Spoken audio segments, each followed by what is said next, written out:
Jadi apa yang disebut murid? Orang yang punya iradah. Iradah apa? Keinginan yang luhur, yang tinggi, yang mulia, menempuh jalan mengenal Allah. Udah, kita udah disebut murid, insya Allah. Kan Allah mandang qalbu antum nih.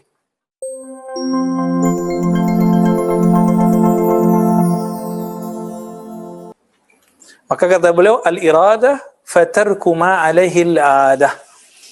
Orang yang sudah jadi murid, berarti dia punya karakter iradah, maka dia meninggalkan kebiasaan. Kebiasaan orang kalau jam 3:30, jam 4 tidur apa bangun? Tidur. Nah, antum tinggalin itu. Terus bangun, tahajud, wirid. Gitu ya.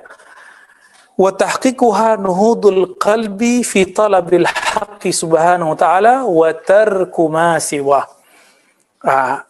Sederhananya, iradahnya murid itu apa? Murid berkehendak apa? Bangkitnya kolbu dalam mencari ma'rifatullah dan meninggalkan selain Allah. Di kolbu loh ya. Berarti zahirnya masih kerja nggak? Masih? Zahirnya masih kuliah nggak? Jadi jangan tinggalin kuliah ya, yang masih kuliah. Udah selesai? Kelas? Wajib.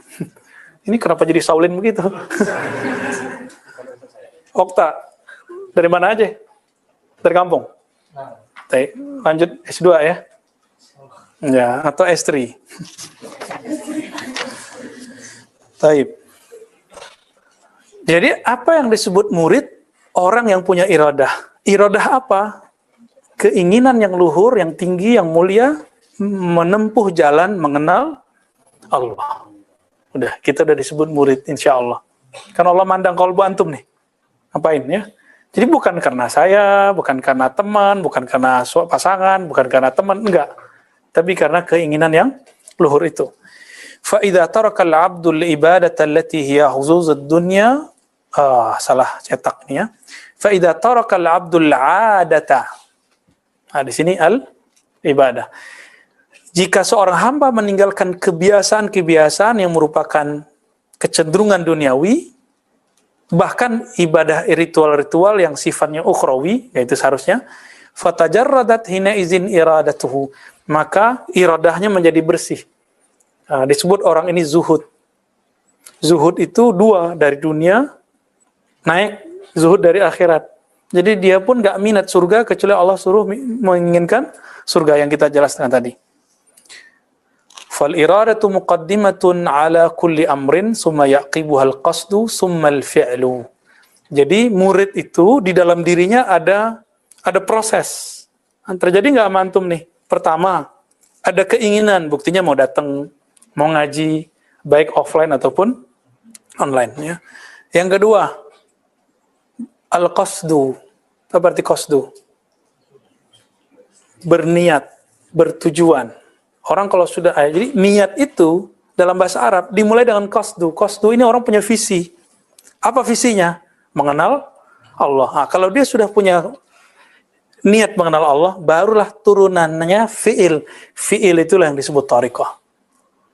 Ya, jadi ada 3. Iradah itu muqaddimah, lanjutnya qasdu niat, berikutnya berfi'il, berthariqah, ya. Fahiya bad'u tariqi kulli salikin wasmi awwali manzilatin wasmu awwali manzilati kulli qasidin, ya. Jadi inilah permulaan dari yang ditempuh salik dan maqam pertama yang dicapai oleh seorang qasid. Sama, qasid dengan salik artinya sama. Dalilnya apa? Di surah Al-An'am ayat 52 ya. وَلَا تَطْرُدِ الَّذِينَ يَدْعُونَ رَبَّهُمْ بِالْغَدَاةِ وَالْعَشِيِّ يُرِيدُونَ وَجْهَهُ. Jangan kamu tolak orang-orang yang menyeru Allah pagi dan petang. Petang ini bahasa Melayu. Kalau bahasa Indonesia sekarang apa? Pagi dan sore ya. Saya masih ingat tuh ayah saya kalau nyebut sore itu petang. Ya. Allah petang gitu. Kita kirain petang itu kemarin kan. Kayaknya bahasa-bahasa begitu udah mulai hilang. Yang masih make teman-teman kita di Malaysia. Jadi kita beruntung kalau antum mau tahu bahasa Melayu asli, datanglah ke Malaysia. Di Riau masih ada, di Jambi masih ada. Cuma udah kena bahasa Indonesia semua ya. Baik. Fanaha nabiyyuhu sallallahu alaihi wasallam an tardihim wa ib'adihim wa qala ta'ala fi ayatin ukhra wasbir nafsaka ma'al ladzina yad'una rabbahum bil ghadati wal 'ashyi yuriduna wajha wa la ta'du aynaka anhum turidu zinatal hayatid dunya. Nah, sama mirip dengan Al-An'am tadi di surat Al-Kahf ayat 28. Ini dalil tarekat semua, dalil murid.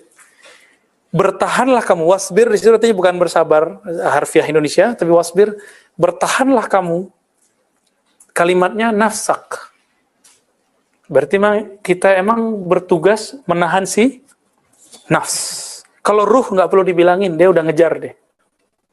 Tapi kalau nafs dia perlu ditahan. Tahanlah nafs jiwamu bersama orang-orang yang yad'una rabbahum. Inilah yang kita sebut suluk. Jadi dia gembleng dirinya bersama mereka. Nih antum nih, kalau kita nanti buat misalnya nih, iktikaf 40 hari. Pasti ada yang 10 hari kabur. Ada. Dulu di tempat saya ada yang kejadian gitu.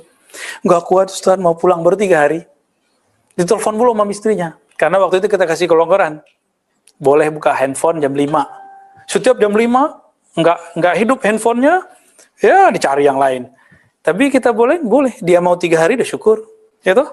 Alhamdulillah dia mau mencoba 3 hari kan, coba-coba. Ya, lumayan. Antum ketika kita baca rotib, pasti ada perasaan, lah rotib lagi, gitu ya.